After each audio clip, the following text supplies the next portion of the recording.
കുഞ്ഞിനെ തിരിച്ചു കിട്ടിയതോടുകൂടി അവളുടെ അഹങ്കാരവും കൂടി. ഇതിനൊരു തിരിച്ചടി കൊടുത്തേ പറ്റൂ. എന്ത് ചെയ്യാം? ധനുഷിനൊന്ന് വിളിച്ചു നോക്കിയാലോ?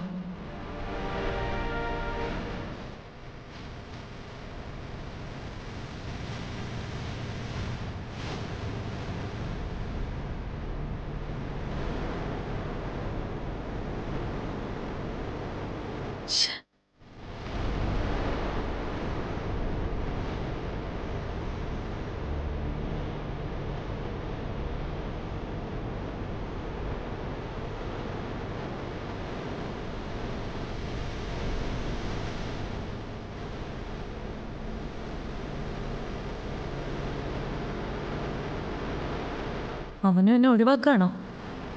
അതോ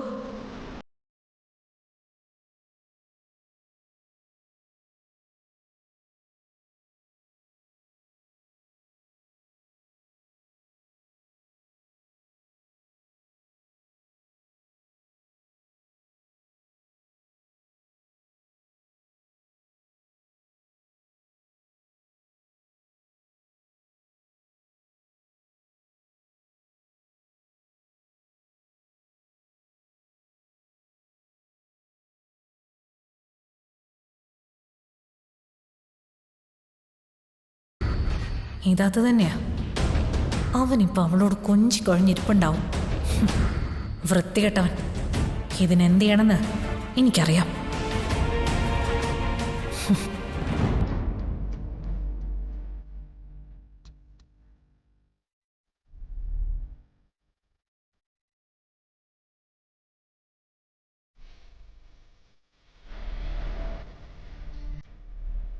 അച്ചോടാ.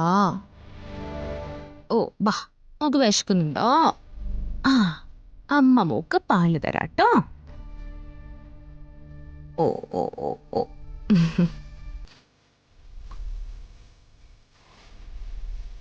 വാ വാ വാ വാ. ഓ പാല് കുടിക്കാം.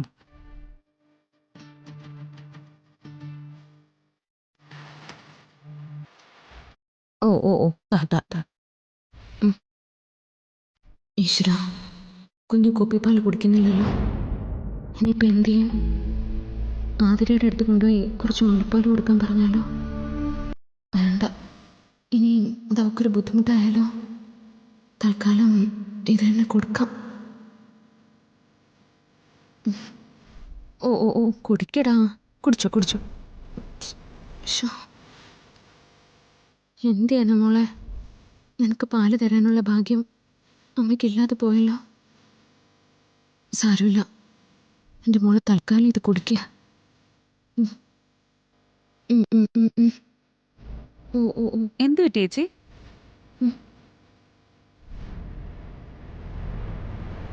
മോള് കുപ്പിപ്പാൽ കുടിക്കുന്നില്ല. രാവിലെ ഒരു കുഴപ്പമില്ലായിരുന്നു, ഇപ്പോൾ എന്ത് പറ്റിയെന്ന് അറിയില്ല. അവൾക്ക് കുപ്പിപ്പാലിന്റെ രുചി ഇഷ്ടമായിട്ടുണ്ടാവില്ല. കുഞ്ഞുങ്ങൾക്ക് ഈ പ്രായത്തിൽ കൊടുക്കേണ്ടതേ മുലപ്പാല് തന്നെയാ. അതോർത്ത് ചേച്ചി വിഷമിക്കണ്ട. എന്റെ മോക്ക് കൊടുക്കുന്നത് പോലെ ഇവക്ക് ഞാൻ പാല് കൊടുത്തോളാം. ഉള്ളത് രണ്ടുപേരും കൂടി ഷെയർ ചെയ്ത് കുടിക്കട്ടെ. ചേച്ചി കുഞ്ഞിനെങ്ങിതാ. ഓ ഓ ഓ ഓ ബാ. ഓ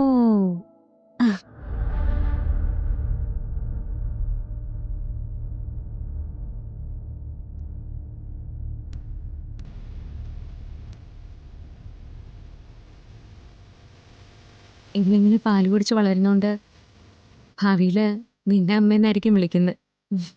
അല്ലെങ്കിലും അത് അങ്ങനെ തന്നെയല്ലേ വിളിക്കേണ്ടത്. ഇവളും എന്റെ മോള് തന്നെയല്ലേ. എൻ്റെ മോളെ കണ്ടില്ലേ, നീ പാല് കൊടുത്തപ്പോൾ അവൾ അനങ്ങാതിരുന്ന് കുടിക്കുന്നത്. പാല് കിട്ടിയപ്പോൾ അവൾ നിന്റെ ഭാഗത്തായി. ഈ രണ്ട് കുഞ്ഞുങ്ങളും എനിക്ക് ഒരുപോലെ തന്നെയാ. എന്നും നല്ല സ്നേഹത്തോടെ തന്നെ ഇവരിവിടെ വളരണം. എനിക്കത് മതി. ദേ, രണ്ടുപേരും തമ്മിൽ വഴക്കൊന്നും ഉണ്ടാക്കരുത് കേട്ടോ.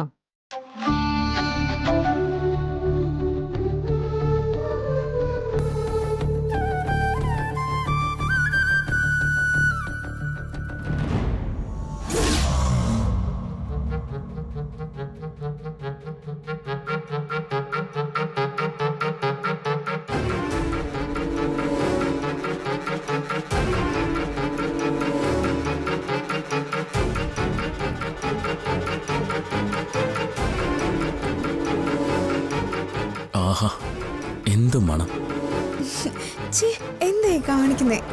ആരെങ്കിലും കാണും. ഓ, ഇവിടെ ഇപ്പൊ ആര് വരാനാ? നിന്റെ മുടിയിഴകൾക്ക് മാത്രമല്ല, ശരീരത്തിന് മുഴുവനും നല്ല വാസന സോപ്പിന്റെ മണമുണ്ട്.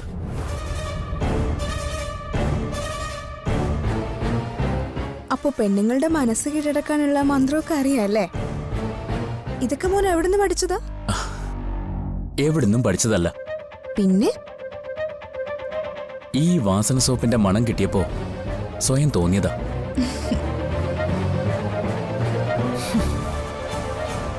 വൃത്തിയേട്ടാ, അവൻ പറയുന്ന കേട്ടില്ലേ? ഒരു പെണ്ണിന്റെ ശരീരത്തിന്റെ ഗന്ധം എന്താണെന്ന് അവൻ അറിയില്ലത്രേ. എന്നിട്ടവൻ കൊഞ്ചിക്കൊഴിയുന്ന കണ്ടില്ലേ? ഇവിടെ എല്ലാം തകർന്നു നിൽക്കുമ്പോ നീ റൊമാൻസ് കളിക്കുന്നോ?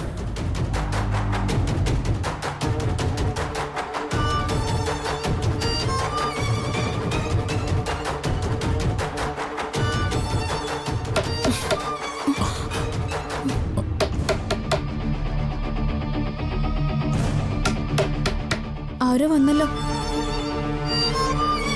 നിനക്ക് ഞാൻ നോക്കാം.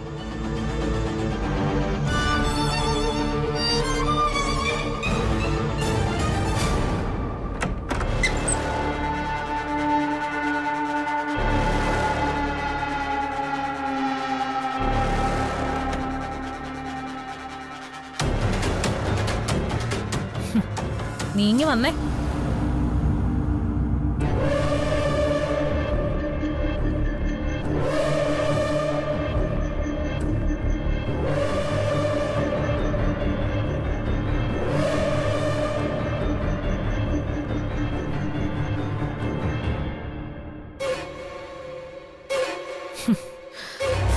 ഞാനിവിടെ തീ പിടിച്ച് നിൽക്കുമ്പോ നീ അവിടെ റൊമാൻസ് അഭിനയിച്ച് തകർക്കുക. നിന്നോട് ഞാൻ പറഞ്ഞതല്ലേ അവളെ തൊട്ടു പോരുതെന്ന്. എന്നിട്ട് നീ എന്തൊക്കെയാ അവിടെ ചെയ്തു കൂട്ടുന്നേ? അവന്റെ ഒരു പഞ്ചാര വർത്തമാനം എല്ലാം ഞാൻ കേട്ടു. അവളുടെ തൊലിവെളുപ്പിൽ മയങ്ങി നീ എന്നെ ചതിക്കുമെന്ന് എനിക്കിപ്പോ ബലമായ സംശയമുണ്ട്. നീ എന്നെ തെറ്റിദ്ധരിച്ചിരിക്കുകയാണ്. നീ അവിടെ കണ്ടതും കേട്ടതുമെല്ലാം നമ്മുടെ പ്ലാനിങ്ങിന്റെ ഭാഗം മാത്രമാ. ഭാര്യയും ഭർത്താവുമായിട്ട് അഭിനയിച്ച് ജീവിക്കുന്നത് അത്ര എളുപ്പമുള്ള കാര്യമല്ല എന്നുള്ളത് നീ ഇനിയെങ്കിലും ഒന്ന് മനസ്സിലാക്ക്. നമ്മുടെ വഴിക്ക് കൊണ്ടുവരാൻ എനിക്ക് ഇതുപോലെ പല പഞ്ചാര വർത്തമാനങ്ങളും പറയേണ്ടി വരും. അതൊക്കെ നമ്മുടെ ലക്ഷ്യം സാധിക്കാൻ വേണ്ടിയാണെന്ന് മാത്രം നീ മനസ്സിലാക്കിയാൽ മതി. സംസാരിച്ചത് പോട്ടെ, നീ എന്തിനാ അവളെ ഉമ്മവച്ചത്? അതിന് ഭർത്താവായിട്ടൊക്കെ അഭിനയിച്ച് എനിക്ക് വലിയ മുൻപരിചയമൊന്നുമില്ലല്ലോ. ഓ, അതുകൊണ്ട് ചിലപ്പോ അങ്ങനെയൊക്കെ ചെയ്യേണ്ടി വരും. അതെല്ലാം നിനക്ക് വേണ്ടിയാ. മിണ്ടിപ്പോരുത് നീ. ഞാനിത് വിശ്വസിക്കണം അല്ലേ? ഒരു കാര്യം ഞാൻ പറയാം. അവളൊരു ഭ്രാന്തി പെണ്ണാ. നീയാ അവളുടെ ഭ്രാന്ത്. അതിലും മയങ്ങി നീ അവളെ യഥാർത്ഥത്തിൽ സ്നേഹിക്കാൻ തുടങ്ങിയ അതോടെ നീ തീർന്നു. കൊന്നു കളയും നിന്നെ ഞാൻ. ദേ, അവന്തിയെ നിനക്കറിയാലോ. നീ വെറുതെ പേടിക്കണ്ട. നമ്മൾ പ്ലാൻ ചെയ്ത കാര്യങ്ങളിൽ ഒരു മാറ്റവും സംഭവിക്കില്ല. പക്ഷെ നീ ഒരു കാര്യം മനസ്സിലാക്കണം. സ്നേഹയുടെ വിചാരം ഞാൻ അവളെ യഥാർത്ഥത്തിൽ സ്നേഹിക്കുന്നു എന്നാണ്. കാരണം അവൾ അഭിനയിക്കുകയല്ല. എന്നാൽ ഞാനോ ഭർത്താവായിട്ട് അഭിനയിക്കുകയാണ്. അവളെ വിശ്വസിപ്പിക്കാൻ എനിക്ക് ഇതുപോലെ പലപ്പോഴും അടുത്തിടപഴകേണ്ടി വരും. എന്റെ പെരുമാറ്റത്തിൽ എന്തെങ്കിലും വ്യത്യാസം ഉണ്ടായാൽ അവൾക്ക് സംശയം തോന്നും. അത് മതി എല്ലാം തീരാൻ. അതുകൊണ്ട് എന്നെ സംശയിച്ച് നീ ഇനി ഇതുപോലെ ഔട്ട് ഹൗസിലേക്ക് വരരുത്. ഇപ്പൊ തന്നെ അവൾ എന്നെ അന്വേഷിക്കുന്നുണ്ടാവും. നീ ചെല്ല്. കാര്യങ്ങളൊക്കെ നമുക്ക് ഫോണിൽ സംസാരിക്കാം. നിനക്ക് പോകാൻ ധൃതിയായല്ലേ? പോയിക്കോ. പക്ഷേ ഒന്നു മാത്രം ഓർത്താ മതി. ഈ ഗെയിമിൽ നിന്റെ കൂടെ ഉള്ളത് അവന്തികയാ. അവളുടെ കൂടെ ഔട്ട് ഹൗസിൽ ഉറങ്ങുമ്പോഴും നിന്റെ അരയിൽ കെട്ടിയ ചരടിന്റെ ഇങ്ങേയറ്റം ഇപ്പോഴും എന്റെ കയ്യിലാ.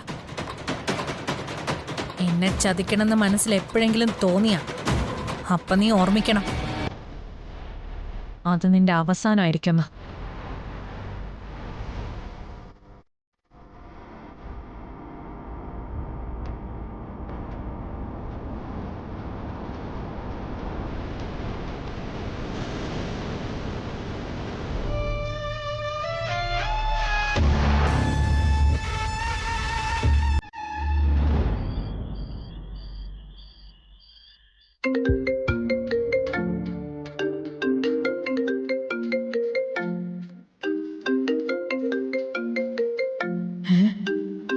ഇയാളോ? ഇയാളെന്തിനാ ഇപ്പൊ വിളിക്കുന്നേ?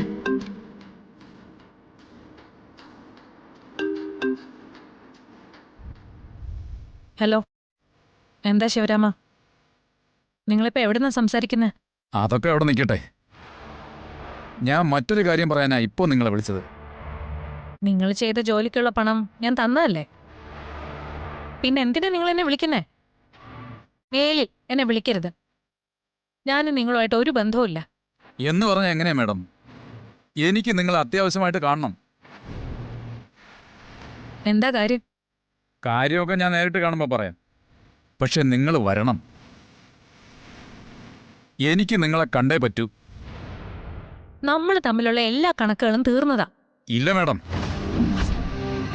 നമ്മൾ തമ്മിലുള്ള യഥാർത്ഥ കണക്കുകൾ ഇനി തുടങ്ങാൻ പോകുന്നതേ ഉള്ളൂ. ഒരു കാര്യം ഞാൻ പറയാം. ഞാൻ പറയുന്ന സ്ഥലത്ത് നിങ്ങൾ വന്നില്ലെങ്കിൽ ഞാൻ നെല്ലിശ്ശേരിയിലേക്ക് നേരെ കയറി വരും. അത് വേണോ? വേണ്ട, ഞാൻ വരാം.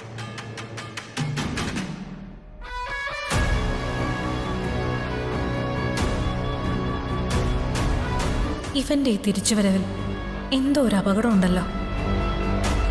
ഇയാൾ എന്തിനാ എന്നെ കാണണമെന്ന് പറയുന്നേ?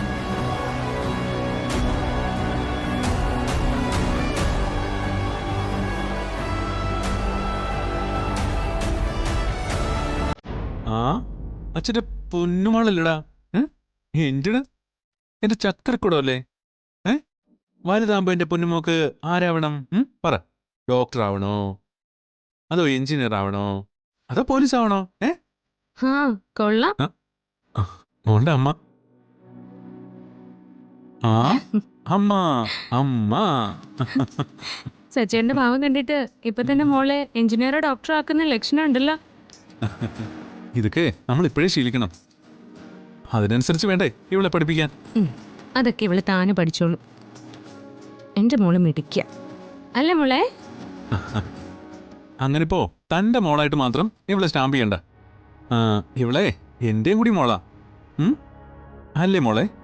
ഓ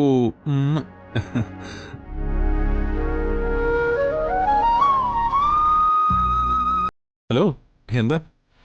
സച്ചേന് എന്നോട് ദേഷ്യമുണ്ടോ? എന്തിന്? ഒരു കുഞ്ഞിനെ കിട്ടാൻ വേണ്ടി നമ്മൾ ഒരുപാട് ആഗ്രഹിച്ചതാ. അതുകൊണ്ടല്ലേ ദൈവം നമുക്ക് ഇവളെ തന്നത്. സച്ചേന്റെ മനസ്സ് എനിക്കറിയാം. ഉള്ളിലെ വിഷമവും എനിക്ക് മനസ്സിലാവും. താൻ വെറുതെ ഓരോന്നും ചിന്തിച്ചു കൂട്ടണ്ട. ഞാനിപ്പോ ഇവളുടെ ത്രില്ലില്ല അല്ലേടാ? അമ്മമാർക്ക് മാത്രമല്ല കുഞ്ഞുങ്ങളെ കുറിച്ചുള്ള വേവലാതി അച്ഛന്മാർക്കും ഉണ്ട്. അതല്ല സച്ചേട്ടാ, ഇവള് നമ്മുടെ സ്വന്തം മോള് തന്നെയാ. എന്നാലും സ്വന്തം രക്തത്തിൽ പിറന്നൊരു കുഞ്ഞ്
നമ്മൾ കേൾക്കുന്നില്ലേ? അതൊക്കെ വെച്ച് നോക്കുമ്പോൾ സ്വന്തം രക്തം എന്നൊക്കെ പറയുന്നതിൽ യാതൊരു അർത്ഥവുമില്ല. നാളെ നമുക്ക് ചിലപ്പോൾ കുഞ്ഞുങ്ങളുണ്ടാവാം, ഉണ്ടാകാതിരിക്കാം. അതൊന്നും ഒരു പ്രശ്നമല്ലടോ. എത്ര കുഞ്ഞുങ്ങൾ ഇനി നമ്മുടെ ജീവിതത്തിൽ വന്നാലും ദേ ഇവളാണ് നമ്മുടെ ആദ്യത്തെ കൺമണി, നമ്മുടെ ജീവൻ.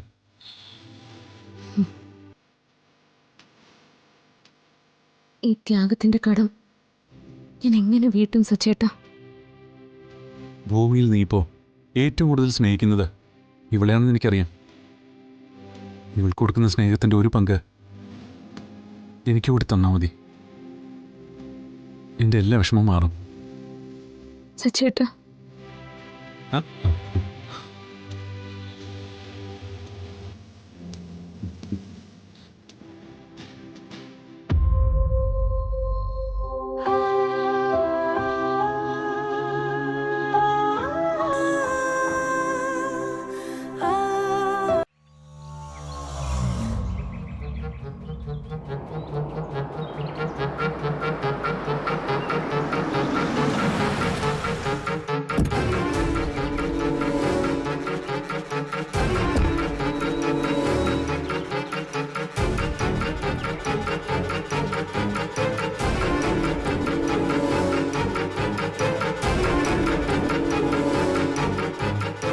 എന്താ തന്റെ ഉദ്ദേശം?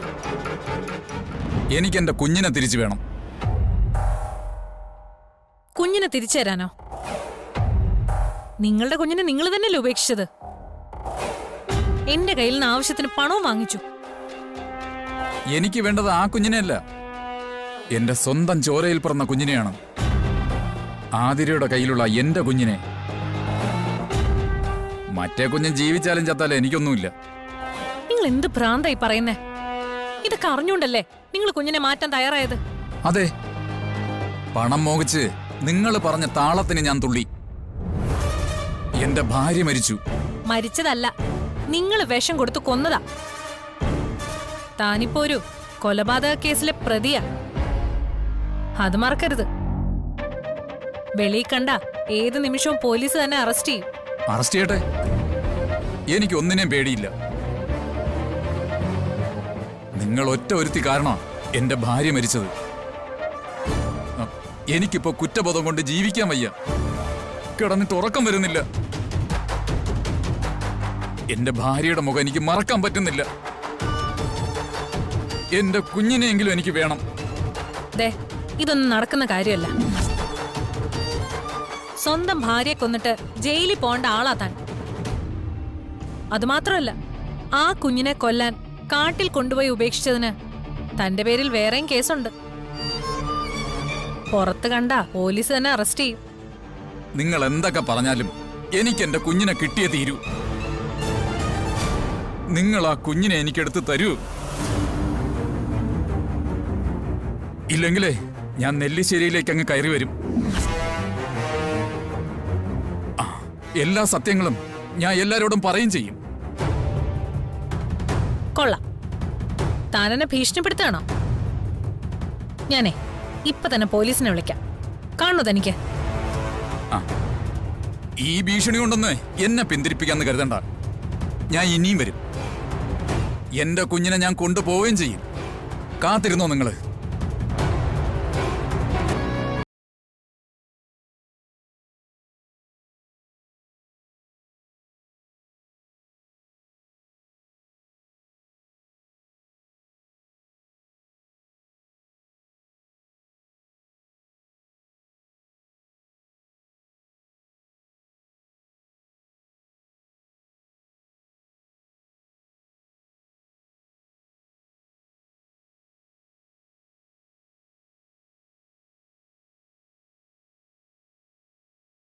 എനിക്ക് നല്ല പേടിയുണ്ട്. എന്ത് പേടിക്കാൻ? ഇത് എന്റെ മുറിയാ. നമ്മൾ കുറച്ച് സാധനങ്ങൾ എടുക്കുന്നു, പോകുന്നു. അതിൽ ആർക്കെന്താ പ്രശ്നം? എന്നാലും എന്നോട് ഈ വീടിനകത്തോട്ട് കയറി പോരുമെന്ന് പറഞ്ഞിട്ടുള്ളതല്ലേ?